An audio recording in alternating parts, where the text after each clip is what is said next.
Reporte Médico es una presentación de Clínica Corazones Unidos. Clínica Abreu. Más tecnología, más innovación, más medicina.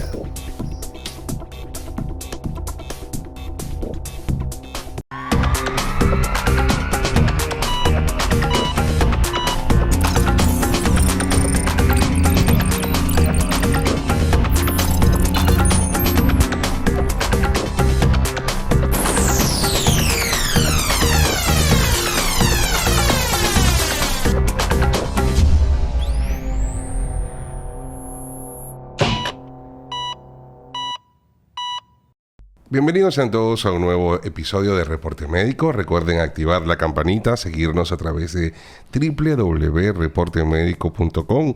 También hacerlo en nuestras redes sociales, Reporte Médico RD en el Instagram.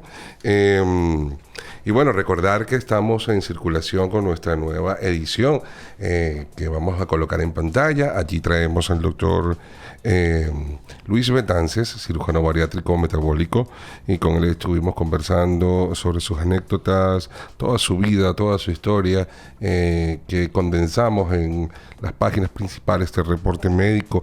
También recuerden que pueden buscar nuestra edición impresa en las mejores clínicas del país, laboratorios y mejores salas de esperas.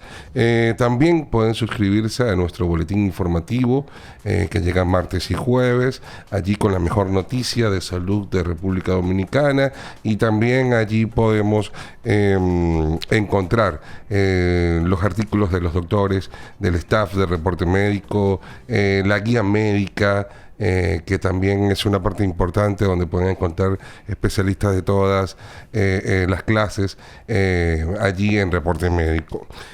Hoy tenemos un invitado especial. Él acaba de ingresar al staff de Reporte Médico en la parte del Consejo Médico.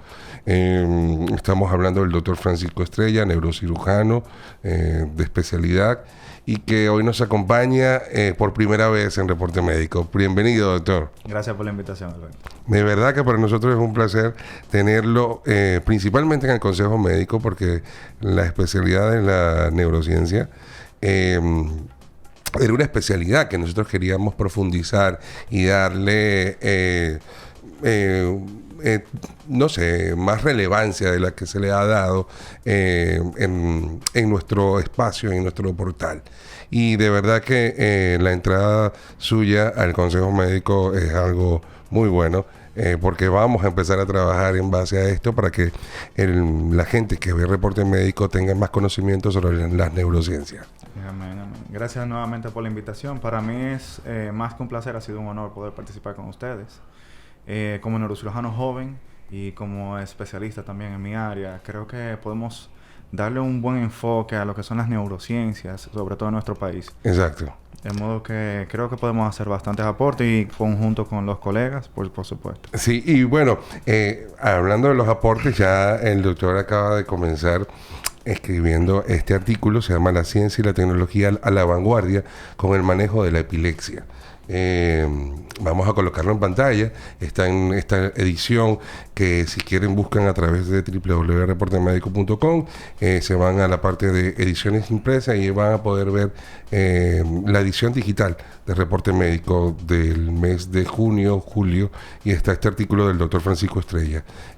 Bastante bueno, es un artículo que está muy condensado, porque muy pronto vamos a tener también un despliegue más amplio de la enfermedad dentro de las próximas ediciones de Reporte Médico.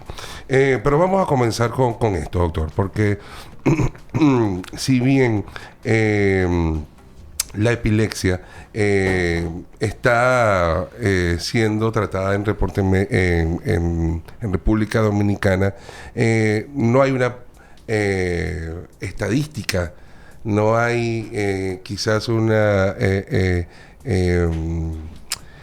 data de la prevalencia de esta enfermedad en República Dominicana. Usted como neurocirujano, ¿cómo ve la epilepsia en nuestro país? Bueno, primero hay que comenzar diciendo que la epilepsia, más que un problema local, es un problema global, ¿okay? Es algo mundial.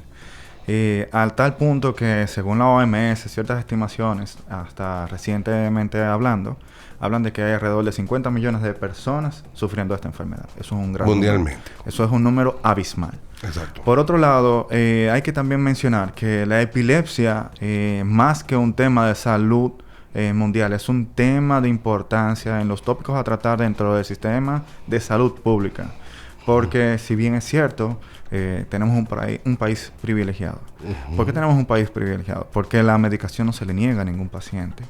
Pero en ese mismo sentido, no siempre vamos a encontrar la medicación adecuada a los pacientes paupérrimos o de muy escasos recursos. Exacto. Y es precisamente donde entiendo que como país y como miembros, que somos todos los especialistas en neurociencias, tanto neurofisiólogos, neurólogos, neurocirujanos y algunos de los neurocirujanos que nos dedicamos un poquito más allá al manejo de la epilepsia, tanto por la parte quirúrgica como por la parte de la estimulación, que es algo menos invasivo, como también nuestros colegas y buenos amigos, los neurólogos, que son la puerta de entrada para este tipo de pacientes.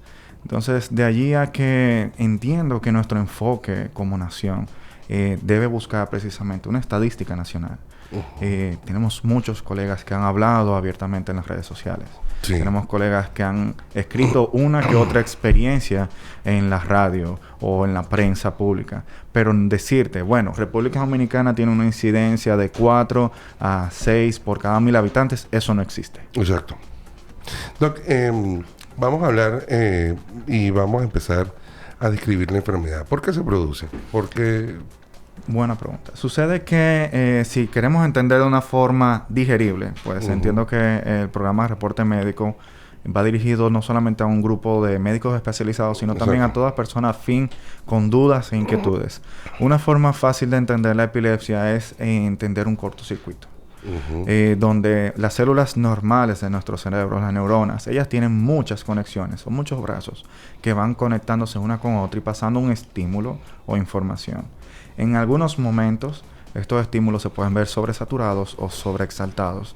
Y por supuesto, la capacidad de recepción de la otra célula o no puede verse en una disyuntiva o en su defecto, no solamente una célula, sino varias células hacen una descarga de estímulos abismales no controlados y allí la manifestación neurológica que la gente lo describe como que, mira, se perdió en el espacio, eso son crisis de ausencia, o mira, comenzó a hacer movimientos involuntarios, no concientizados, es decir, el paciente perdió la conciencia, se cayó al piso, comenzó a balbucear, a temblar de una manera exorbitante, tiene epilepsia. Esa es una forma de entender lo que es la enfermedad. Exacto. Muchas veces vemos que hay factores que lo producen, que alternos. ¿Cuáles son los más comunes? Bueno, normalmente vemos, sobre todo en la edad pediátrica, que creo que, o más bien creo no, está descrito que las primeras apariciones de epilepsias no secundarias a traumas, no secundarias a tumores o no secundarias a otro tipo de enfermedades neurológicas, es donde más prevalencia vamos a tener. No quiero decir con esto que no podamos ver epilepsia en un adulto joven o un adulto mayor. Claro está. Pero hemos visto en neurociencias que muchas epilepsias son idiopáticas. Es decir, no tienen una razón orgánica. Razón orgánica se describe como un daño específico visualizado por cualquier tipo de estudio electrofisiológico o por algún estudio de imagen. Y el cambio de la estructura neuronal se ve afectado la estructura encefálica. Entonces, esas son las idiopáticas. Hay otras que están asociadas a problemas durante el embarazo, toxicidad, e inclusive hay pacientes que en la medida que van desarrollándose en el transcurso de la vida pueden presentar procesos infecciosos o finalmente ya trastornos estructurales. Sí, fíjate que yo voy a comentar un caso muy peculiar porque la tierra se trabaja con muchos químicos. Muchos de los campesinos que están allí labrando la tierra sufren la epilepsia y muchos de esos son niños que están sembrando allí con los agricultores, producto de la toxicidad de estos productos que se le usan como fertilizantes de los o como pesticidas. De la parte agropecuaria. Y yo en Venezuela vi muchos casos de esto De hecho, un familiar lo tuvo producto de eso. Ya él tenía apenas 13 años. Y ese tipo de epilepsia se cura, se mitiga, ¿hasta qué punto? Bueno, esa es una excelente pregunta y es un excelente comentario. Hoy día sabemos que la epilepsia es una enfermedad que se puede manejar por medicamentos. Inicialmente, sí. ¿Cuáles pacientes pueden lograr una vida libre de crisis o lo que se conoce como libertad de crisis? Alrededor de 2/3 de la población, es decir, un 70-75% logra realmente tener un remedio de su enfermedad donde no presentan mayores crisis o mayores episodios epilépticos durante un periodo de tiempo. Sin embargo, ese resto de los pacientes que siguen presentando crisis epilépticas multinumerarias que se pueden ver en periodos cortos, entiendas un periodo corto, semanas o meses. Okay. Entonces ya allí vemos que hay que hacer mayor hincapié en un mayor ejercicio de la práctica médica e incluso involucrar en cierta medida múltiples disciplinas de la medicina. Okay. Allí está la parte psicológica, la parte nutricional, que es indispensable, ¿okay? Y de repente entramos los que nos dedicamos a la neurocirugía, a promover ciertos tipos de procedimientos que nos ayudan a llevar al paciente no a una cura. En la mayoría de los casos podemos conseguir una libertad de crisis muy buena. Logramos también dar una calidad de vida al paciente. Por supuesto. Porque hay dos palabras importantes: calidad de vida y libertad. Calidad de vida es un paciente que logramos reducir la dosis de fármaco que va a ser dependiente. Y libertad de crisis es ese paciente que logramos yugular o más bien extirpar por completo cualquier tipo de epilepsia o episodio durante un periodo largo de su vida. Exacto. Vamos a hacer una pausa comercial y ya venimos en Reporte Médico. Estamos conversando hoy con el doctor Francisco Estrella, parte de nuestro Consejo Médico Editorial, neurocirujano. Pensando en los nuevos desafíos de la medicina y en el mejor cuidado de nuestros pacientes, en Clínica Abreu dimos un revolucionario salto tecnológico al incorporar la mayor plataforma del país de equipos nuevos y de última generación para el diagnóstico, seguimiento evolutivo y tratamiento radiante para enfermedades oncológicas. Herramientas que permiten que nuestro excelente equipo profesional aplique las más novedosas y actualizadas soluciones que alcanzarán las nuevas victorias en la lucha contra el cáncer. Vence el cáncer. Clínica Abreu.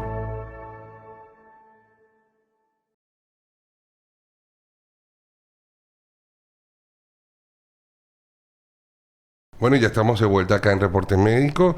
Recuerden que hoy nos acompaña el doctor Francisco Estrella, neurocirujano, parte de nuestro Consejo Médico Editorial acá en Reporte Médico. Doctor, vamos a hacer una pregunta interesante.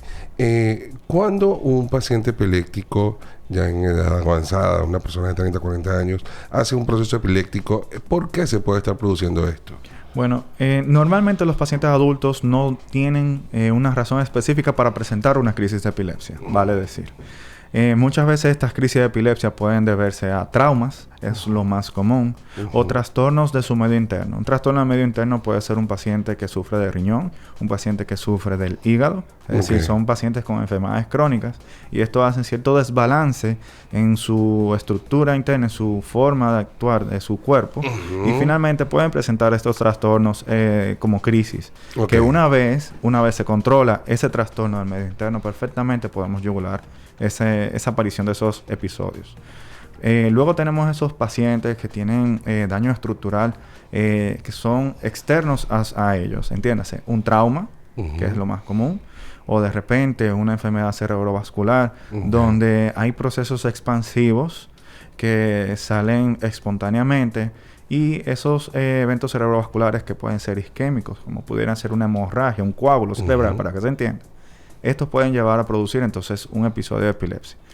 Ya en otras instancias, daños estructurales u orgánicos dentro del cerebro de una persona adulta puede deberse a otro tipo de enfermedades vasculares, como son las aneurismas, como también pudiera ser una malformación arteriovenosa o inclusive una lesión ocupante de espacio, que son las llamadas neoplasias o tumores cerebrales. Exacto.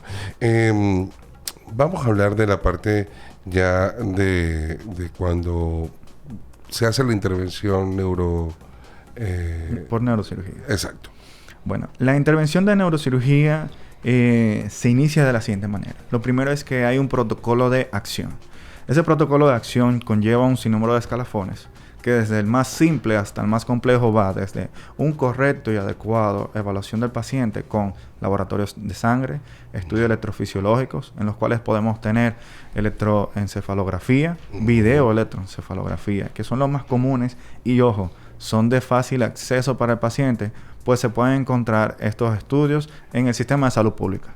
Okay. Es decir, de repente hay algunos pacientes que son de muy escasos recursos, que no necesitan ir a un centro altamente especializado o de gran complejidad. Correcto.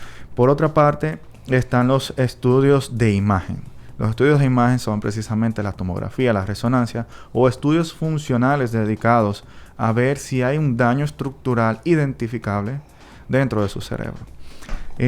Luego de esto viene lo que es una evaluación por equipo. El equipo va a constar de un neurólogo, neurofisiólogo, neuropsicología, finalmente un neurocirujano para evaluar si este paciente es realmente candidato a someterse a cualquier tipo de intervención. Okay. Las intervenciones se van a medir desde las mínimamente invasivas hasta las máximamente invasivas o agresivas. Las mínimamente invasivas predominan técnicas que no necesariamente conllevan a cirugía. Hoy día sabemos que se está hablando sobre lo que es la terapia de HIFU o utilizamos ondas de ultrasonido enfocado a zonas específicas dentro de la profundidad de nuestro cerebro, donde se ha identificado previamente, ¿okay?, que hay una lesión y que esta lesión es la que hace como resultante un episodio epiléptico. Okay. Otro tipo de terapia no tan invasiva o mínimamente invasiva es la colocación de dispositivos. Hay dispositivos que son exocraneales, es decir, están por fuera de nuestro cerebro, como es un estimulador del nervio vago. Doctor, ¿y por qué un estimulador del nervio vago? Como cualquier nervio de nuestro cuerpo, ¿okay?, o de nuestra ergonomía humana, todos los nervios tarde o temprano van a llevar sus estímulos, los van a recoger o los van a llevar directamente al cerebro o mediante las vías de acceso. El nervio vago particularmente se ha estudiado su benevolencia, podemos decir, es un nervio bastante extenso en nuestro cuerpo y que tiene una comunicación bastante directa con nuestro cerebro. Y hemos identificado que alterando algunas estimulaciones eléctricas a través del nervio, podemos yugular o prevenir una aparición de un episodio epiléptico. Okay. Otro tipo de dispositivos son estimuladores externos que van a mandar ondas también al nervio vago. Es decir, no necesitas una cirugía para colocar ese estimulador alrededor del nervio. Exacto. Y también tenemos lo que es procedimientos no tan invasivos como la radiocirugía, que se parece a la radioterapia. Okay. ¿Por qué hablamos de radiocirugía, radioterapia? La radiocirugía es la cirugía sin bisturí. Hay varias vertientes. Uno es el acelerador lineal y otro de repente es, por ejemplo, que es el INAC o tenemos el Gamma Knife. En nuestro país tenemos esos equipos. Sí, eso es importante saberlo. Y es importante saber que también el PDCS del Sistema Nacional de Salud también lo incluye en su plan subsidiado. Es decir, hay alternativas, hay opciones. Exacto. También tenemos lo que son los dispositivos cerebrales profundos. ¿A qué se dedican esto? Esto es lo que está en moda. Esa es básicamente la gran Mercedes-Benz de los tratamientos quirúrgicos. Okay. Para el manejo no solamente de la epilepsia, sino de múltiples trastornos neurológicos donde hay, por ejemplo, la distonía, el Parkinson, son los que más de moda están. Pero en cambio, la epilepsia, con los estimuladores cerebrales profundos también hemos visto muy buena respuesta, llegando a controlar adecuadamente las crisis epilépticas que pueden presentar nuestros pacientes e incluso llegar a lo que es la libertad de crisis. Sí, totalmente. De verdad que mejorar la calidad de vida del paciente no tiene precio. No tiene precio.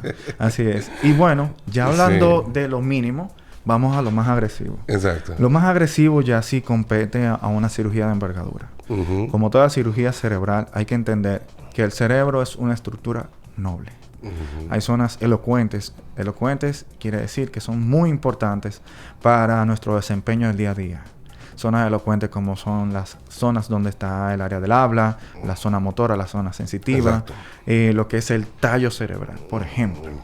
Entonces, cuando hablamos de cirugías complejas, ya sea para patologías vasculares o para patologías estructurales o trastornos no orgánicos donde simplemente se ve una disfunción de la acción normal de las neuronas cerebrales, entonces comenzamos a hablar de pequeños a máximos procedimientos. Pequeños procedimientos como resecar en la superficie del cerebro un área identificada que produce la epilepsia. Es decir, una zona epileptógena, cortical. Ese es el mejor término. Esto va dedicado precisamente a esas zonas que se han identificado, que han engrosado su espesor o que de repente tienen alguna lesión estructural visualizada mediante alguno de los estudios. Exacto. Otros procedimientos hablan de una resección más grande de zonas del cerebro, lo que son lobectomías, es decir, el cerebro se divide en áreas. Estas áreas son circunvoluciones, lóbulos, hemisferios, etc. Las lobectomías son procedimientos un poquito más cruentos, ¿ok? Pueden dejar déficit. Incluso su complejidad va más allá de una simple cirugía de cualquier otro índole. Y finalmente, en una de las cirugías más agresivas es la hemisferotomía, que si bien hablo del término agresivo, lo refiero a su complejidad y que hay que resecar una área muy importante y extensa del cerebro para tratar de controlar así entonces la crisis epiléptica. Los daños colaterales que puede tener una persona al ser operada de epilepsia ya en una etapa así fuerte, dura, porque quizás esos miedos antes de realizarse la operación son los más inquietantes dentro de un paciente. Eso es correcto. Es correcto. Bueno, la principal duda o inquietud que me plantean muchos de mis pacientes es, doctor, esa cirugía, ¿cuáles riesgos conlleva?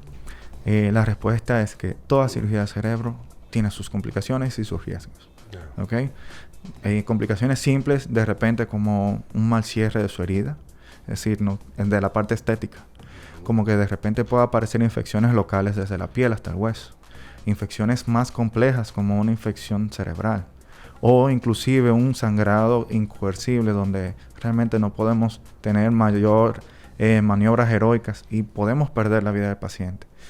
Eso es importante decir y hacer conciencia con nuestros pacientes. Todo procedimiento, independientemente de que sea del área de neurocirugía, tiene su complejidad. Ya saliendo un poquito de esa parte catastrófica, ¿okay? Sí. Podemos hablar de que algunas consecuencias pueden ser debilidad o parálisis de una parte de su cuerpo. Pueden aparecer parálisis notorias en lo que es la cara, de repente. Dificultad para hablar, dificultad para caminar. ¿Okay?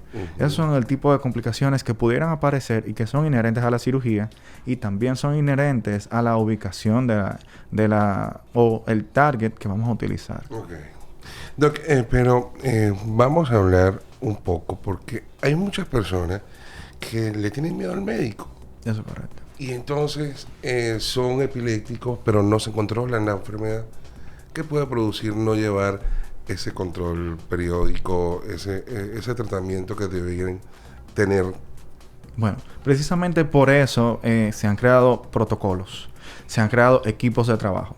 Porque un paciente que no se apega a su tratamiento farmacológico es un paciente que de repente no califica para una cirugía. Okay. Porque de inicio siempre vamos a intentar tener la cirugía como una alternativa, no como la solución definitiva. Correcto. ¿Ok? ¿Por qué hablo de una alternativa? Si tenemos un paciente, que allí los colegas neurólogos siempre vamos a secundar esta idea, ¿ok? Si tenemos un paciente que se puede controlar perfectamente, no crea crisis epilépticas o episodios esporádicos de epilepsia y está tomando su medicación, es un paciente que está apegado a su tratamiento. Exacto. No es un paciente que anda haciendo desajustes o desórdenes exactamente, que sube, que baja de peso, que es un paciente que anda en la calle bebiendo, qué sé yo, cualquier tipo de sustancia etílica o cualquier otro tipo de sustancia, ¿cierto? Es un paciente que se logra controlar. ¿Por qué llegar a cirugía? No vamos a cirugía. Correcto. En cambio, es el mismo paciente, un paciente muy comprometido con su tratamiento. Un paciente muy disciplinado con su estilo de vida. Y aún así no tenemos un control de la crisis, entonces allí sí vamos a cirugía. Ok. Creo que es la mejor forma de entender esto. Te entiendo. Claro. Claro. Sí. Mira, para esas personas que están viendo allí Reporte Médico, que están que quieran entender un poquito más de la epilepsia, ¿dónde podemos acceder a tu consulta? ¿Dónde podemos tener un encuentro contigo? Bueno, yo actualmente estoy laborando de manera activa y participativa en Clínica Abreu de Santo Domingo y en el Hospital Metropolitano de Santiago. Allí me pueden encontrar en Clínica Abreu, primer piso, pasillo principal, consultorio 110. Y en Hospital Metropolitano de Santiago me pueden ubicar en el sexto piso de la Torre Profesional, consultorio 622. Bueno, también adelantar que viene un mega artículo en la próxima edición del Reporte Médico del Dr. Francisco. Puedes adelantarlo un poco también, puedes hablar un poquito de qué viene. Bueno, lo que viene con nosotros va a ser un artículo dedicado a tratar de recolectar qué está pasando en República Dominicana. Allí vamos a hablar un poquito de manera selectiva sobre los distintos procedimientos y ver cómo estos procedimientos han ayudado enormemente a nuestros pacientes. Dentro del artículo menciono que hay alrededor del mundo un sinnúmero de publicaciones y que queremos despertar la iniciativa de nuestros colegas neurólogos y neurocirujanos a tratar de hacer publicaciones locales para hacer nuestra estadística, para hacer nuestros protocolos de manejo, para hacer nuestros protocolos de selección de este tipo de pacientes. Entonces creo que parte de la iniciativa de este artículo, y que agradezco a Reporte Médico la oportunidad de poder publicarlo con ustedes de primera línea, sí, claro. ¿Correcto? Es precisamente eso, levantar esa inquietud. ¿Qué está pasando con nosotros, República Dominicana? Que lo tenemos todo. Tenemos los centros de salud, tenemos los especialistas correctamente entrenados y tenemos los estudios de imágenes. También tenemos los instrumentos para poder llevar a una libertad de crisis a nuestros pacientes y promover de repente la necesidad o no de un protocolo de cirugía. Así es, doctor. Muchísimas gracias por habernos acompañado. De verdad, esta es su casa. Para nosotros es un placer tenerlo en el Consejo Médico Editorial. Y gracias también a todos ustedes por haber estado allí hasta este momento. Y recuerden que el Reporte Médico es una dosis de información saludable. Reporte Médico es una presentación de Clínica Corazones Unidos. Clínica Abreu. Más tecnología, más innovación, más medicina.